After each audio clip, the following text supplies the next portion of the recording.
Hello, everyone. Good afternoon. Welcome to CAM. I'm Wassan Al-Khudhairi. I'm the Chief Curator here at CAM. And today we are gathered for a conversation on the occasion of Gala Porras-Kim's exhibition, Correspondences Towards the Living Object, which opened yesterday evening and will be on display through July 24th, 2022. Before we begin, I'd like to just acknowledge that Correspondences Towards the Living Object is supported in part by the National Endowment for the Arts and sponsored by Ann R. Ruich and John Fox Arnold, as well as the Henry Moore Foundation. I want to thank Amant, Commonwealth and Council, and Labor. And today's program is sponsored by the Robert Lehman Foundation. So I'm excited to be joined today by Gala Porras-Kim and Ruth Estevez.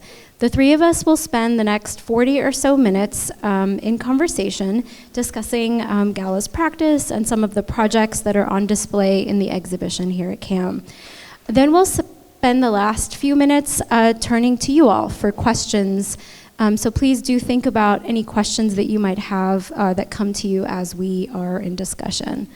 So to start, I'm going to read the bios of our wonderful special guests, and then we'll kind of launch in. So Gala, sitting to my left, Gala Porras-Kim, received an MFA from the California Institute of the Arts and an MA in Latin American Studies from the University of California, Los Angeles.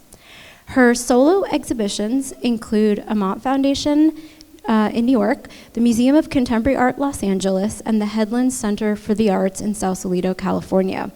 She's participated in numerous group exhibitions, including the 34th Bienal de Sao Paulo in Brazil, the Gwangju Biennale in South Korea, Oral Industrial Biennale in Russia, the Pinchuk Art Center in Ukraine, and the Whitney Museum of American Art. Porras-Kim is the recipient of the Art Matters Grant, the Radcliffe Fellowship for Advanced Study at Harvard University, the Artadia Award, Rima Hortman Foundation Grant, and the Joan Mitchell Foundation Award, among others. Her work is in the collections of the Brooklyn Museum in New York, the Hammer Museum in Los Angeles, the Los Angeles County Museum of Art, the Museum of Contemporary Art, Los Angeles, the Perez Art Museum in Miami, the Seoul Museum of Art in South Korea, and the Whitney Museum of American Art in New York. Basically, she's a superstar, and she's here with us today. Next to Gala is Ruth Estevez. Ruth is the Director and Chief Curator at Amant Foundation in Brooklyn, New York. Most recently, she was co-curator of the 34th Sao Paulo Biennale. Her curatorial approach is highly influenced by her interest in the historical relationship between theater and the visual arts. Previously, she has held positions as senior curator at the Rose Art Museum in Boston and director and curator at Red Cat CalArts in Los Angeles. She also organized Idiorhythmias, a program of performance, music, poetry, and text at MACBA, the Barcelona Museum of Contemporary Art. So help me in welcoming our special guests.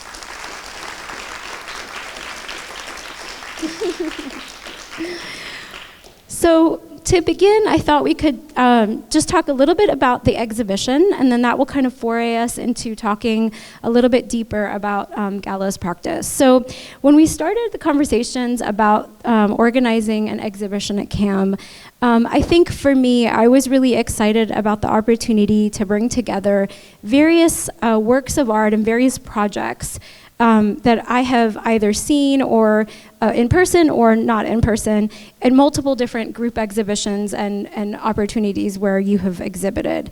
But I always felt like I wanted to see more. And so I thought that when we kind of first started talking, we discussed what it would be like if we could bring together numerous different projects into one space so that we can kind of have a larger conversation and potentially talk about some through lines in your practice. So for Correspondences Towards the Living Object, I think you had the idea of bringing together a number of projects, bodies of work, which ended up being 5. Each of these is kind of a mediation between an object or collection of objects and institutions in which they're kept. And they all center around the sort of practice of a letter that you've written, and then either a series of objects or whether they're sculptures or drawings that kind of accompany the larger project. So I thought we could maybe start by having you talk a little bit about what comes first in the process for you.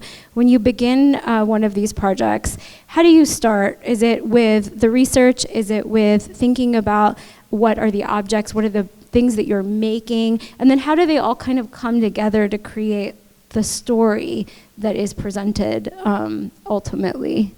I think with these projects, all started differently. It's not that I have a specific way in which work. I'm not a very good, like, organized artist, I would say. So I think that they all come from a lot of browsing through different institutions and just going like everybody else to see, you know, historical displays.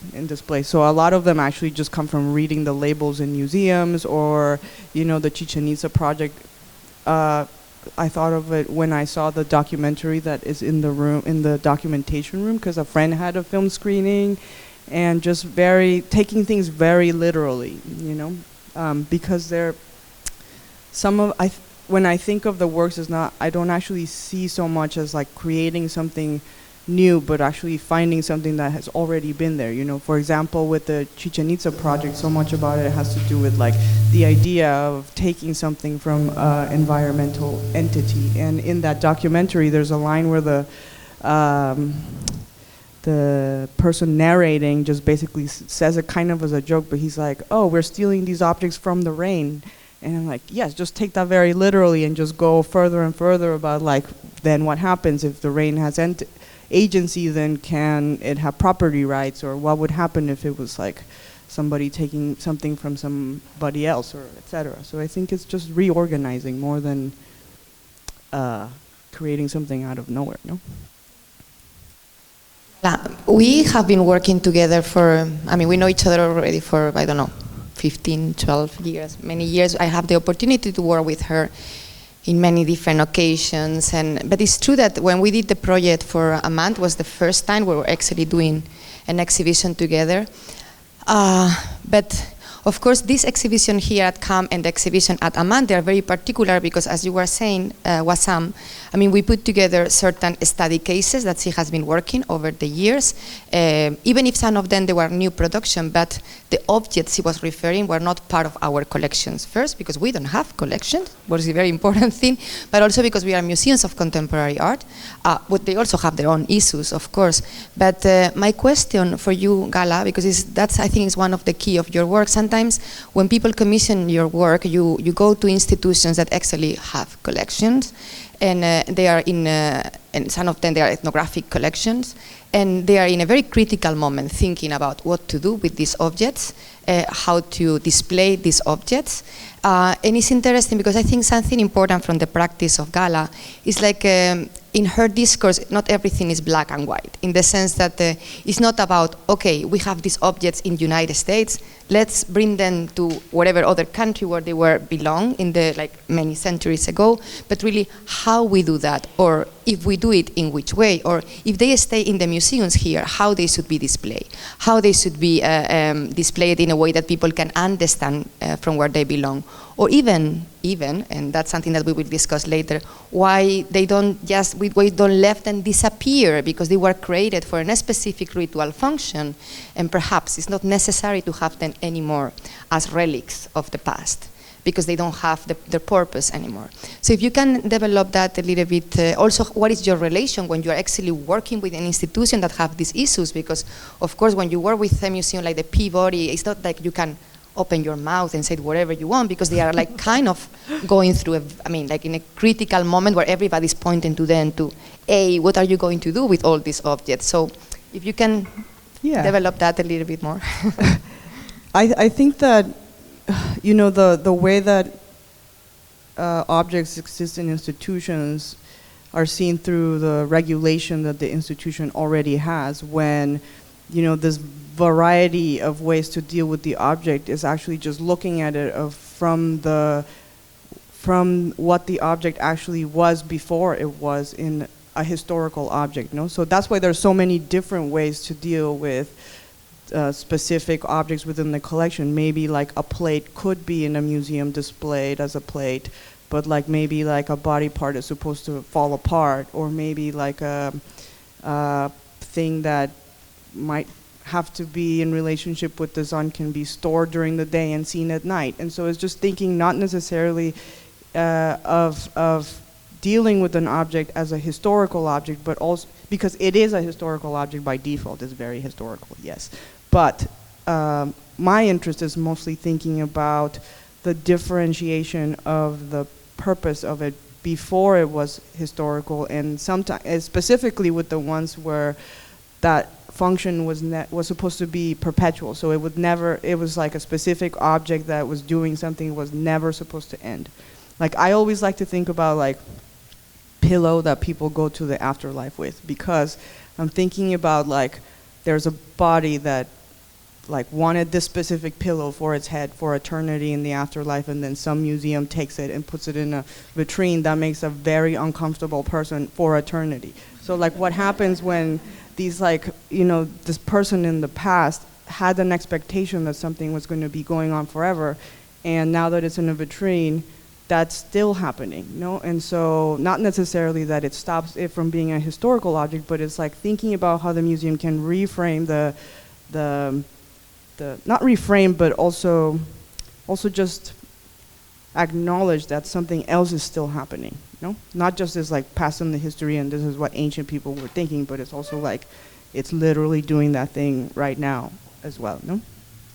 For instance, I think all the works that you have in this exhibition, if you have the chance to spend a little bit of time, they are always related to a letter. I like these letters because it's, I mean, of course, your work, as many artworks, are symbolic and metaphorical, and they will bring you to different ideas. But you also write these letters to the museum directors or the organizers of ethnographic institutions and so on. So, for instance, you have there a letter to the director of the National Museum in Rio de Janeiro, that, as you know, was completely destroyed by the flames, like by the fire, like some years ago. You have also a letter to Jane Pickering, who is the director of the Peabody Museum, no? And these letters that are actually also works of art, but that in a way they also act in the real way because they are directed to somebody, addressed to somebody. You, as you said before, you ask them for, and you collaborate with them to brainstorm ideas, no? To how we can transform this object or how we can displace that object. How has been your relationship over the years? And we can talk about the cases that are here because now you have something to look at. Like how has been the relation with these specific directors? They has been answering. I mean, did you think you are like it's always like a dead end, or you managed to get something from there? Well, I think it's since most of the letters they are artworks, but I do send them. But if you read, what I liked about having them together here is that you would be able to see that they also are kind of the same letter over and over and over and over, with a different example, with a different sort of like breakdown of like a possibility, etc. But they're, you know, generally similar. But I think that the response is also specifically thinking about the object. For example, with, you know, I have had responses with Jane from the Peabody, that, you know, not all of the letters really function the same because that specific work, she did reply to it and I will reply to her back, so it will be a conversation of multiple letters back and forth. The director of the Gwangju Museum, also we had a meeting in person, and then she had a meeting with her staff about how to display people body parts in the future, etc. You know, Sao Paulo guide never responded. LACMA people, we had a public program, and even last month, actually, one of the letters that wasn't here was I had a project in London with the letter was to the ancient Egyptian curator, the curator of ancient Egypt, and we actually had a full public program the day before yesterday about, you know, how that specific. Because there are all so many various cases, you know, for example, with the mummies, like the ancient Egyptians wanted to be preserved really well. And so now that they're in a museum, they're actually really preserved super well.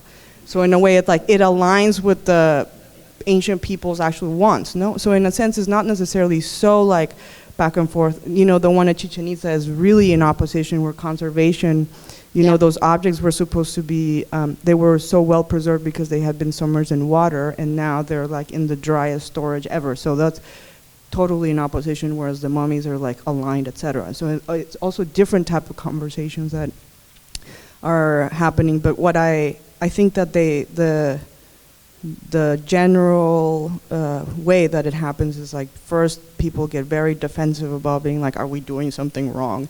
And then it's like, no, every museum literally is doing the same exact thing, going through the same process of figuring out how to deal with antiquities.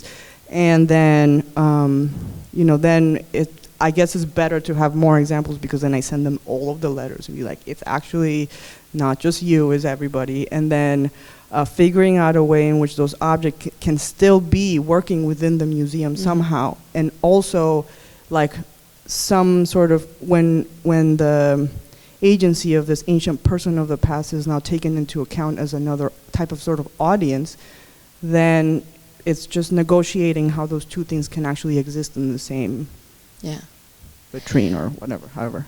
The funny thing, I mean, the interesting thing about you is I think you like museums, actually. Yes, I do. Because, I think this discussion about, like, for instance, these questions about the repatriation of objects, I think everybody, I don't know if everybody's aware of what I mean, the idea of repatriation and restitution, like the idea that, of course, like objects, but they were like part of certain cultures, not only like in other countries, sometimes in their own country, but that they have been exhibited in a certain way or through certain way of displaying them through more related to the Western culture.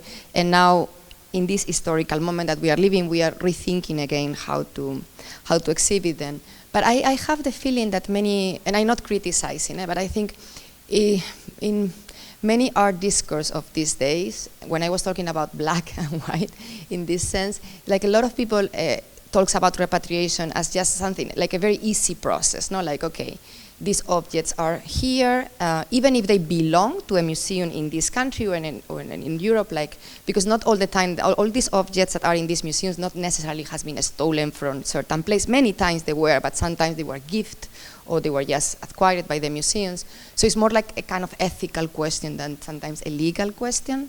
But it's always very easy to think, okay, how you do that? You just send it back to the museum. But we were discussing a few days ago with Joan Kane, I remember, like sometimes to send this object back to another museum in another country is to kind of replicate the same kind of discourse again. And sometimes, for instance, in Mexico, where I spent half of my life, like the museums, you have amazing museum of ethnography, and they display things in a certain way, and it's very illustrative, but they don't necessarily belong to the museum, or they don't necessarily belong to the national idea that this museum is representing, no? Because of course, at the end of the day, indigenous people in Mexico are in another situation than people that is directing the museum. So in a way, I don't know how you feel about this idea. I think like it's just case by case. That's what I'm saying, because I think that repatriation is like following the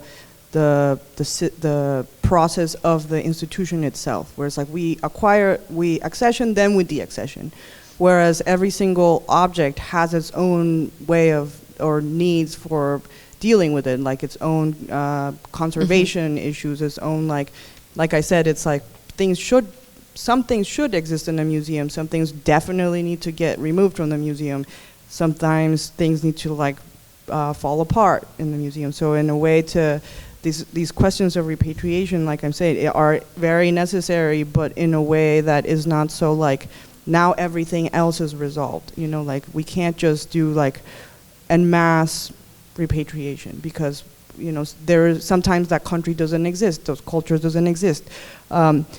I'd like to think, for example, of like things that belong to like my mom. Like if she passes away and somebody ends up with her stuff, like I'm not going to be able to choose the thing, like what to do with it. What if we didn't get along and I'm like burn everything or whatever, no? And so in a sense, when something belongs to a single individual person of the past, like I don't think that really we can get close to even understanding what they would want. And so in a way, there are many things that are just like limbo decision. Obviously there are some things that do need to return, but like I said, is not necessarily looking at it from the institutional point of view of being like deaccession right away, but case by case. So it's so much more work, really. You know, it's. So Gala, let's come back about your practice per se, because for instance, when we collaborated on the Chichen Itza work, No, Chichen Itza is like this documentation room that you have there with the copal piece and the drawings on the walls. It was a very interesting process because, of course, Gala was sharing with me for almost 2 years, like all the letters and all the documents she found at the Peabody Museum. I hope everybody is aware of the Peabody Museum. It's this huge museum in Boston, where it's one of the first ethnographic museums in the world. So they opened back in, I don't know, like in 1860, I don't know. But it was one of the first ethnographic museums with a very amazing collection.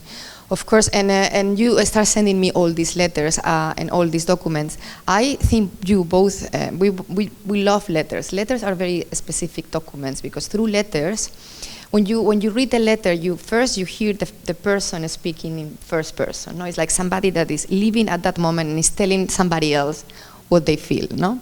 And in a letter, you always mix things. Sometimes this person is talking about historical facts, but it's also talking about domestic facts. It's also using their own feelings to describe situations. So I always like to use letters when I work with documents, because in a way you can see different levels of the situation that these people was living at that moment. So you start sending me all these letters. There were many. I don't know how many, but there were hundreds. And about this specific case that, as you know, is related to a collection that the Peabody Museum in Boston has, that was basically all the objects that were, or many objects that were in the cenote. The cenote is like how you say it in English, like a big sinkhole that was far on the Chichen Itza area. As crazy as can sound, like back in like a century ago, somebody was able to buy Chichen Itza. It was for sale at that moment, and that person was Edward Thompson, who at that moment, by chance, was also the consul of the United States in Mérida, in Yucatan. And by chance, he was also an ethnographer. and we realized that after a while that it was not really by chance that he was the consul of the United States, and he was also an ethnographer. But he basically, at that moment, it was not possible to take things from the monuments, but you could actually take objects. It was not a law that was like, in a way, preserving the things that were inside the cenote. And also because the cenote was like a natural thing. It was not really a monument or like a ruin. And of course, the cenote was used by the Mayas for many, many centuries as a ritual space to be in communication with the god of the rain, Chak. So it was like a ritual space full of objects, many, many objects. And Edward Thompson, of course, and I try to be, you always make fun of me that I don't, because we try to see him as an evil person, but he was really interested in what he was doing. And he thought at that moment that he was doing something important for humanity, no? Like taking all these objects from the cenote in a very brutal way. You will see on the letters that he created a machine that was basically... It's like a water vacuum cleaner. Exactly, no? Taking the objects, and of course the objects, as Gala was describing, were very delicate because they were there for centuries, but preserved in water the moment There's like fabric fragments that like are falling apart. Exactly. Yeah. So on this room that you have there, that we edited together, you have like a century of people talking and thinking about what to do with these objects. You can find letters where they talk about preservation, and the people of the Peabody is telling Edward Thompson, be careful, you have to do this in a certain way because they have been preserving in water for many, many years or centuries. Sometimes you find very interesting letters from the 60s where they are saying, okay, the curators of the Peabody Museum are deciding, okay, perhaps we have to send back some of the objects that we have here, but we have to be careful because if we start giving objects back, other countries in Latin America are going to start asking for these objects. So in a way, they were like thinking about what is really happening right now, no? So it was like a kind of a slippery slope. Exactly. So for me, this is like a wheel of time, if we can think about it, where we have like many things that are related to your work: preservation, repatriation. Like leaving the objects to just be what they are, law. So I don't know, I think for me it's very interesting how this documentation route, but it's definitely a documentation route, relates also with the artworks. Yeah, I think that when we were planning that show, it was like years of letters, and I think that it kind of became the main part of the work for a section, like the when we were thinking about all of these moves about conservation, preservation, repatriation, all of these subjects was kind of like reading through a soap opera. And so in a way I was thinking like it's actually such a big part of my process of looking through works. You know, like I basically do research for 70% of the time, and then 30% is actually making the works.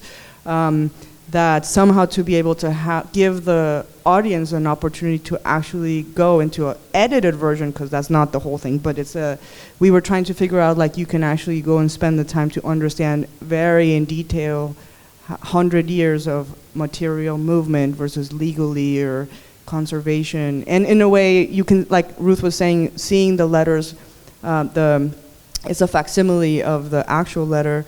You know, some of the reads that I was doing was just like looking for examples or mentions of the rain.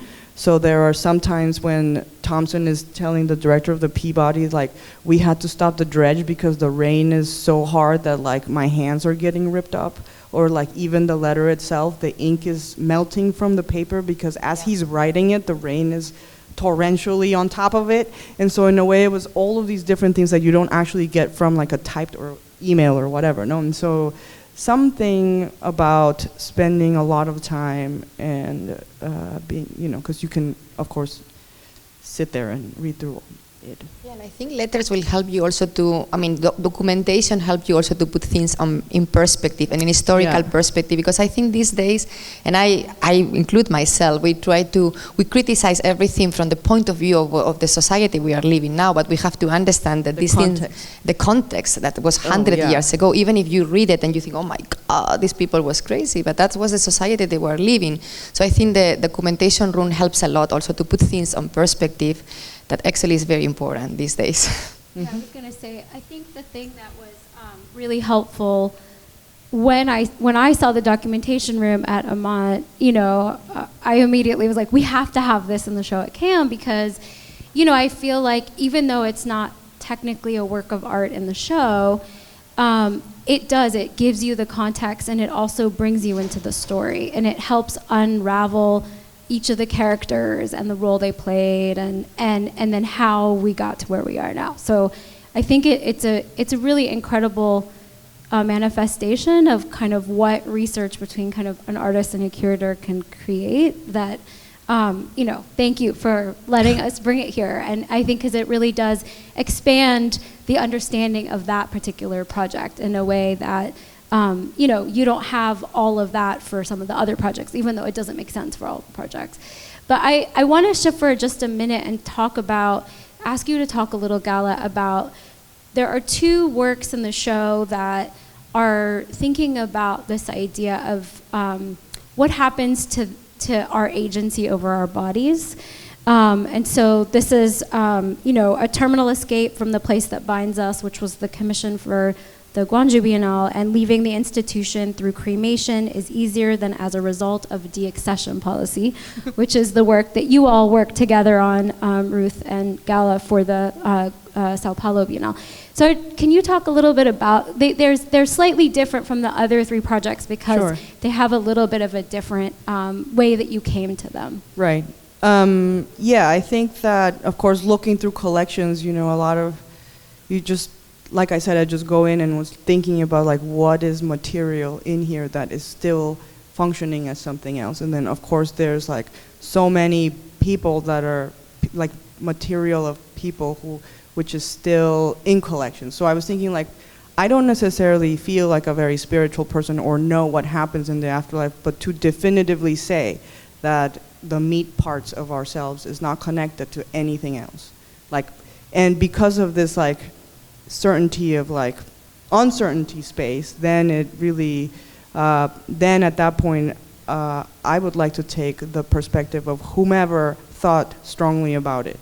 And so in a way, you know, Egyptians, they really thought that this was going to happen, so it's like, okay, well, let's take their word for it. And so when I was thinking about these two, the ones that you were talking about, like with the Gwangju one, I thought, I was looking through the collection, and then they had, on view, it was literally an exhibition about this shipwreck that had these like bodies in urns but they had taken the body out of the urn, so only the urn was on view and the body was in a box in the storage. And I was thinking like, well, this box is kind of like a what is that, a sarcophagus, not a sarcophagus, but no, the box that you get buried in, the coffin.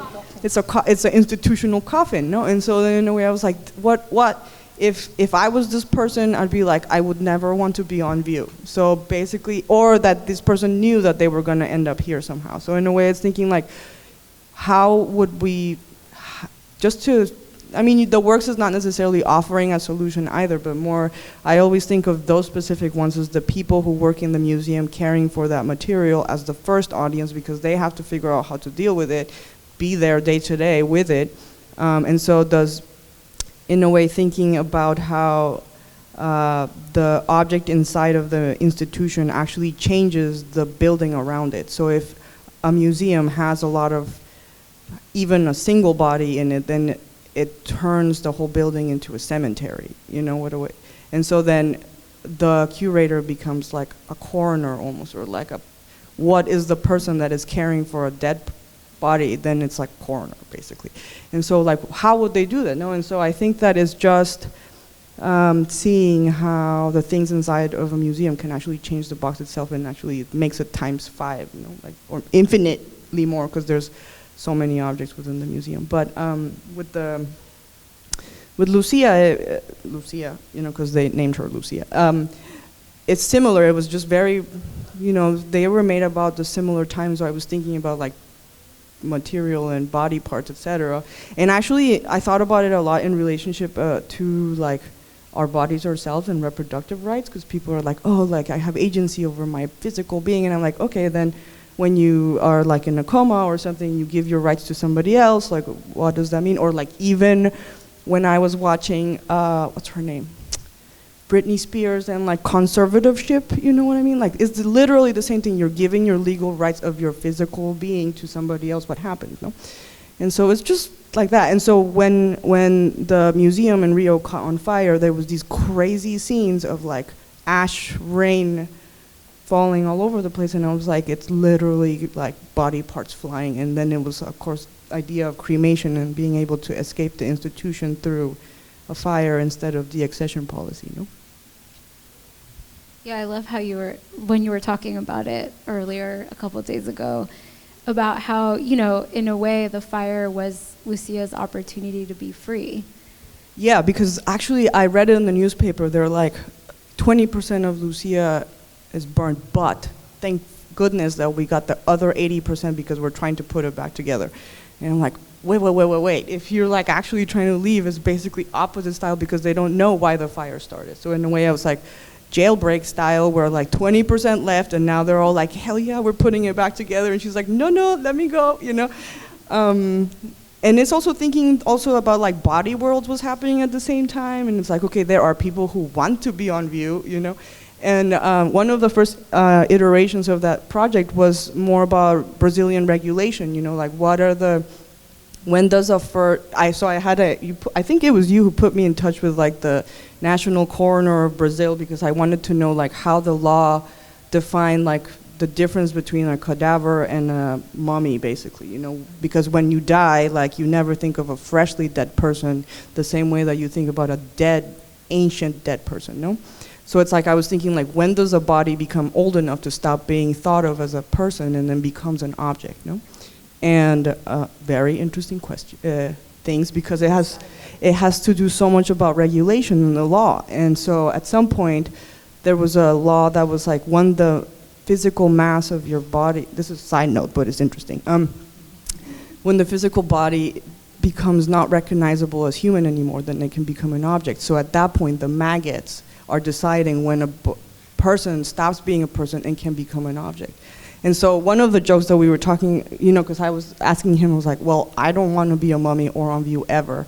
And he was like, you need to make sure that you get buried in a wet place because the maggots will eat you faster then. And I'm like, okay, And so it was just this like, if you look close enough to the regulation of these material, then it just becomes so absurd sometimes.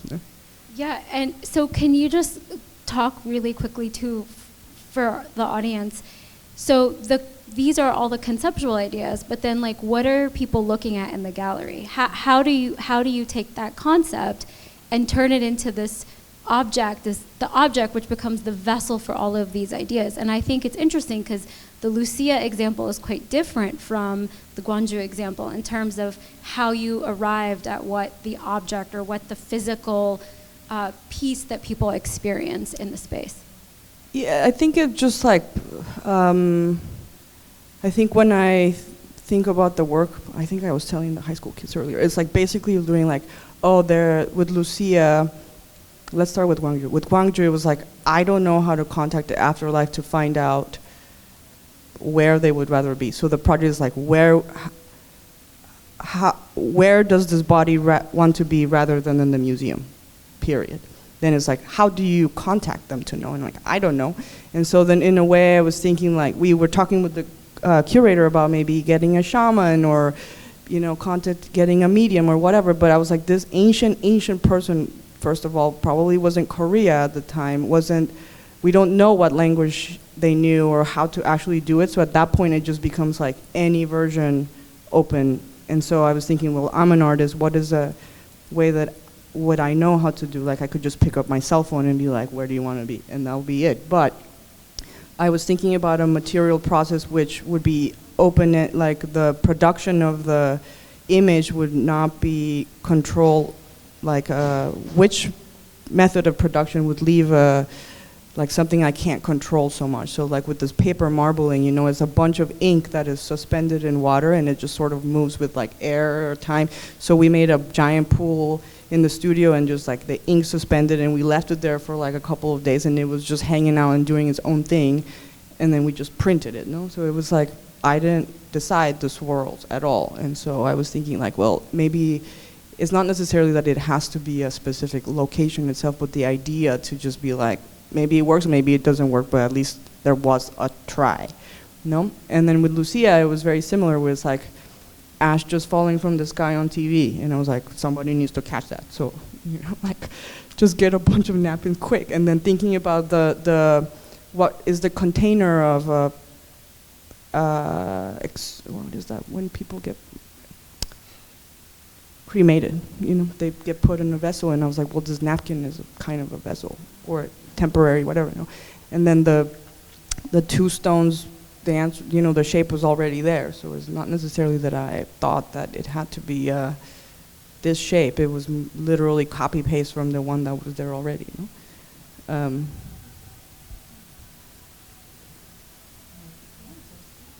Okay, yeah, okay, we'll turn it over to you all and see if you have any we can kind of go on forever, I think, so probably a good moment to see if anyone in the audience has any questions. If you do, please just raise your hand, and then my colleague Michelle will bring you the microphone. Just this discussion is making me think of what happened at 9/11. You know, when people desperately were trying to find, you know, bones or any kind of remnant that would, you know, speak to the existence of their loved ones. Now, you know, personally, you know, I feel like when you die, your spirit leaves, and you are just the remains. You become objectified, because what makes you human is your spirit, not the armature. So can you speak to that a little bit? Or Yeah, I think that I don't necessarily have a specific opinion on what happens afterwards, but I would like to plan for all the cases, just in case it might be attached, whether it's not or not. I'm like, I think that even like 99.1% possibility that whatever happens, because, you know, like I'm thinking the ancient Egyptians actually thought that that was the case. So there's somebody who paid a lot of attention to their afterlife, spent a lot of resources. Why wouldn't I take that as for my own planning for my own body? You know, I mean, just because it happened in the past doesn't mean that like people still don't die, you know? And so in a way I was thinking like other people have been like more thinking about it thoroughly than I have. And so in a way, since I don't have a personal, like strong 100% believe, then I'll just like cover all the bases, or as many as possible, you know? Gala, thank you so much for being here. Based on your conversation, I'm thinking a lot about your work in terms of social reproduction versus social change. And Ruth, I was really struck by your comment that you can't just repatriate these objects. Like, it sounds like a really simple process, but actually it's more complex. And I think Gala's work really speaks to the complexity of it. And I'm curious, in terms of thinking about how you make social change, you know, sending these letters is a different strategy than, for example, saying we have to have these objects back, or creating a movement that says we have to have these objects back. And I'm curious if you feel like it's in some way more successful, or if it's different, or if it's more nuanced. Like, how do you make sense of your mechanisms of making change? I think that it's not necessarily feel so much like it's my own, because people are already having these conversations within institutions. And so it's more like every registrar and conservator and director, you know, everybody's like, what are we going to do with our stuff, basically? So in a way, because it's so like heated moment, it's very, you know, everybody's feeling so strongly about it, of course, because we all are attached to history and the way the storytelling is told, or etc. But I think that the letters is more like therapy style, where it's like it actually doesn't have a solution. You know, like I'm thinking about some of the works that like I have no idea which way it goes. You know, like I love the museum, but I also know that it's really not right to have some of these objects there, etc. And so when I'm thinking like I have no idea what I myself would want and what position to do. It's just one thing that is very funny. we did at Amant, we did a workshop with the students, with high school students, where we basically took the letters of the documentation room, and we created a theater play where the students would basically read the letters, because it's very interesting when you impersonate a person. So so they read it, and through the reading they realize about a lot of things, and all of them, and we have been doing that already with many students. So even if the idea is like to think about it, they all finish with this idea, let's burn museums. Let's burn. Everything burned. I was like, no, but because it's like no solution. It's not like it's impossible to find a solution. I think that people want to find a solution when sometimes there is none. You know, I don't know what. That's what I was saying, I think, to Gala the other day, that one of the challenges I found about talking about your work is that people want this like answer. They want a conclusion. They want a finite solution. So does Gala want this? I'm like, no, there is no like final, you know, thing. It's about creating a space to have these conversations and this kind of criticality. Mm-hmm. And I also think in the art world we try to also, and I'm sorry, this is how I think, like we always try to find who is the enemy, you know, and we are against too.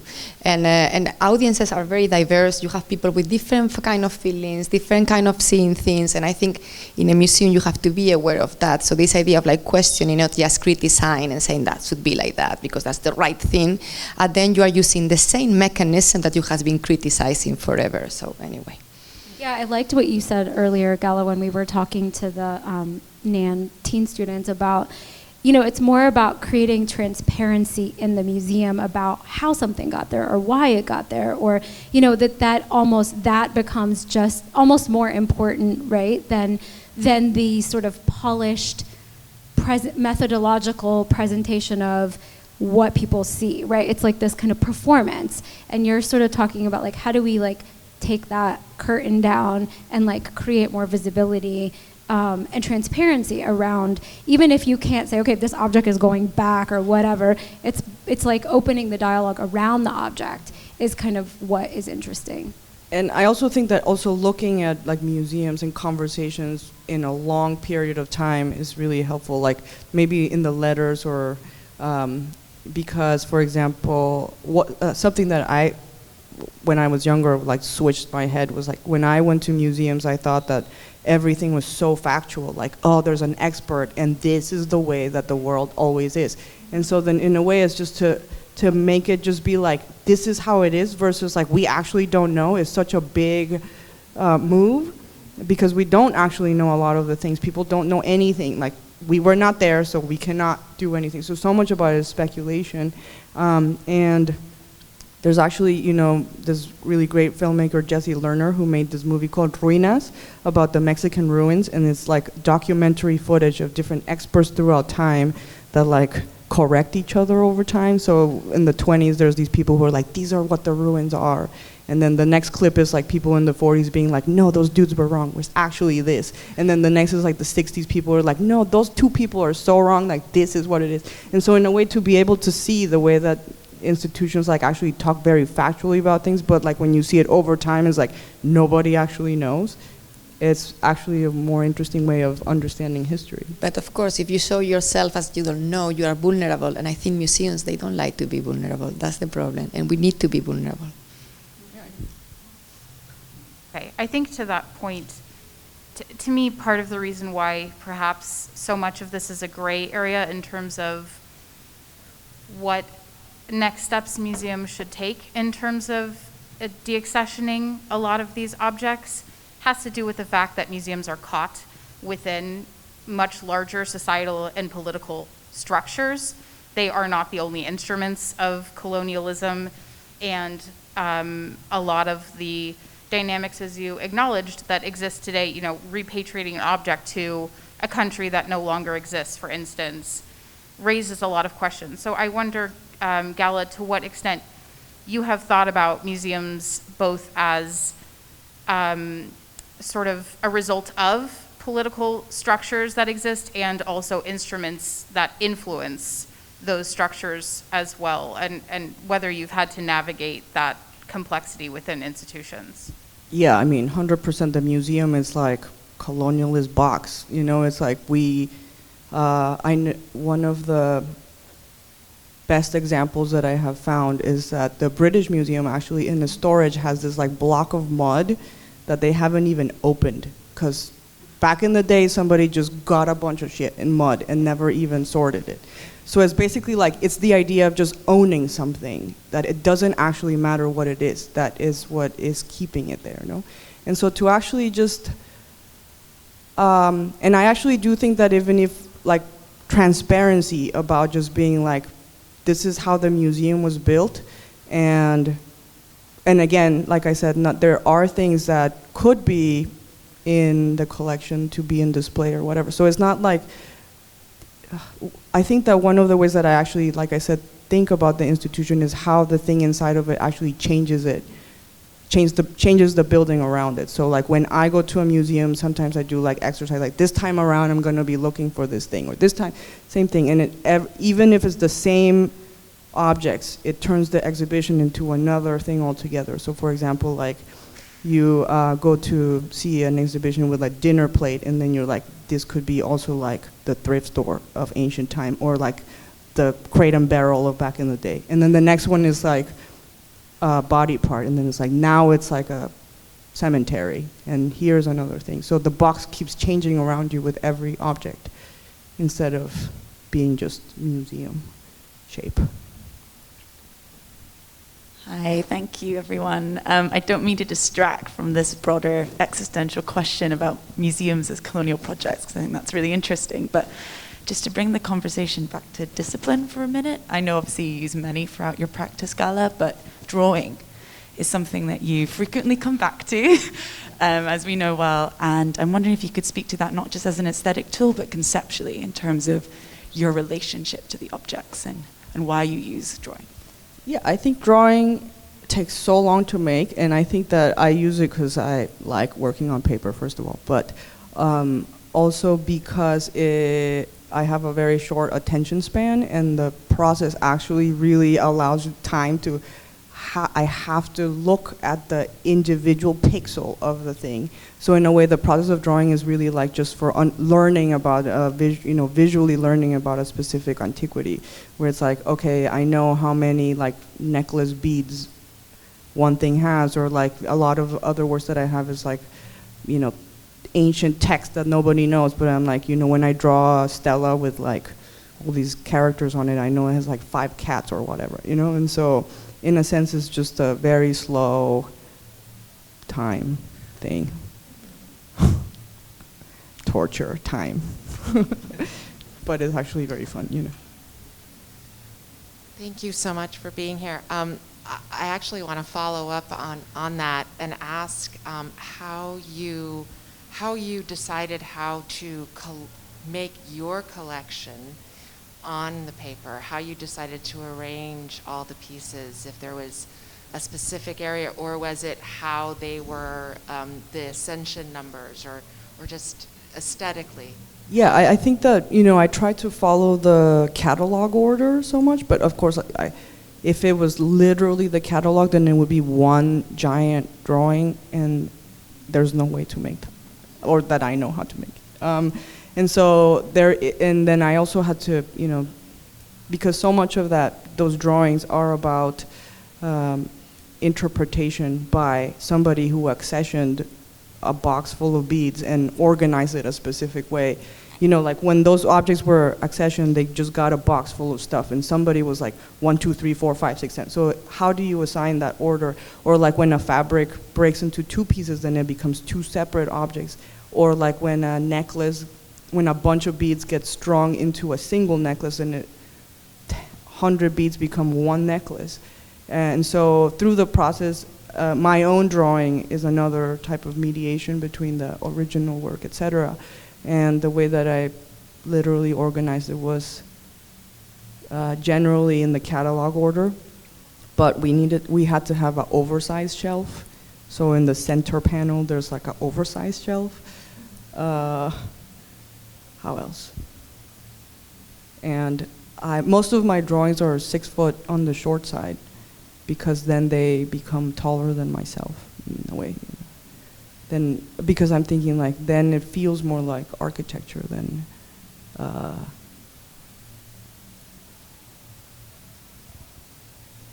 What I love about your work is the fact that you identify these key areas of contested territories, I'd say.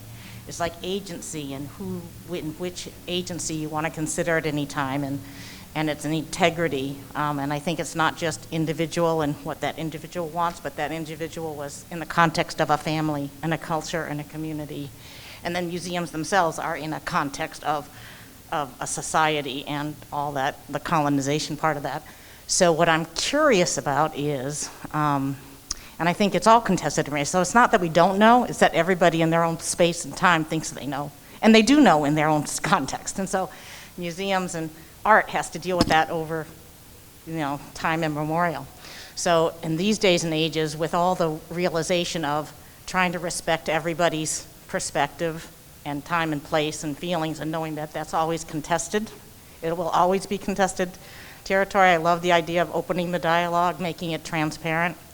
So in this day and age, how would you reimagine the museum experience so that it can reflect that complexity?